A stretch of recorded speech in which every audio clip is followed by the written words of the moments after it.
আজকে আমি বেসিক্যালি আমার বাইকের কিছু সিনেমেটিক শট নিব। তো সিনেমেটিক শটটা মূলত নিব হচ্ছে আমার ডিভাইস সনি A7 III দিয়ে। তো ফার্স্ট অফ অল আমাকে যেটা করতে হবে, আমার বাইকে অনেক ময়লা আছে, যা সিনেমেটিক শট নিলে ময়লাগুলো চলে আসবে খুব সহজেই।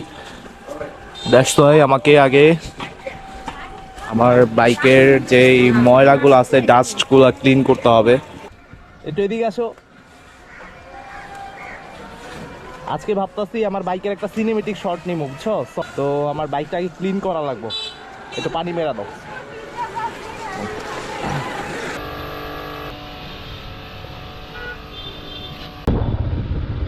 আমার মনে হয় যে আমি এই জায়গাটার মধ্যে প্রপার শ্যুটটা দিতে পারবো, এবং এখানে খুব বেশি খারাপ ভিউ আসবে না আমার যতটুকু মনে হয়। এখানে ভালো একটা ফুটেজ পাওয়ার কথা, আমার ক্যামেরাও ভালো একটা ফোকাস পাবো আমি। ওকে,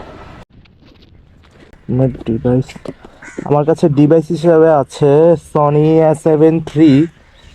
হ্যাঁ, সনি A7 III, আর সাথে আছে ডিজিডিএন সিগমার 85 1.4 এর একটা লেন্স। তো আমি বেসিক্যালি এই লেন্সটা দিয়েই আজকে আমার এই বাইকের একটা সিনেমেটিক শ্যুট নেওয়ার চেষ্টা করব।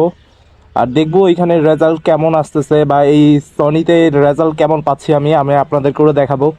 ওকে, আগে আমাকে অবশ্যই খুঁজে বের করতে হবে আমার ব্যাক লাইট কোনটা আর সফট লাইট কোনটা। আমার কাছে এটাই সফট লাইট, কারণ হচ্ছে সূর্যর অপোজিট পাশ এটাই। তো আমি এখান থেকে কিছু সিনেমেটিক শট নিব। Display fold,